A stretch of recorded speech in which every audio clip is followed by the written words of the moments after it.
আসসালামু আলাইকুম ওয়া রাহমাতুল্লাহ। সম্মানিত ভালোবাসা মানুষগুলো, আশা করি সবাই আলহামদুলিল্লাহ সুস্থ আছেন, ভালো আছেন। আপনাদের সবাইকে একটা জরুরি রিকোয়ারমেন্ট জানানোর চেষ্টা করতেছি। আমাদের সাপ্লাই থেকে আর কি, আমাদের অফিস থেকে ইলেকট্রিশিয়ান প্রয়োজন 15 জন। রেট হচ্ছে 12 রিয়াল প্রতি ঘন্টা, টাকা খাওয়া কোম্পানি বহন করবে। প্লাম্বার প্রয়োজন 15 জন, রেট হচ্ছে প্রতি ঘন্টায় 13 রিয়াল, টাকা খাওয়া কোম্পানি বহন করবে। শাটারিং কার্পেন্টার 15 জন প্রয়োজন, রেট হচ্ছে 13 রিয়াল, টাকা খাওয়া কোম্পানি বহন করবে। স্টিল পিকচার 15 জন, 13 রিয়াল ঘন্টা, থাকা খাওয়া কোম্পানি বহন করবে।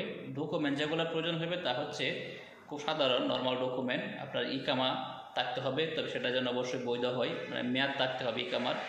চেম্বার থাকতে হবে, আপনার যদি কপিলে চেম্বার থাকে আপনার ইকামাতে, তো চেম্বারটা আপনার থাকতে হবে এবং জমা দিতে হবে।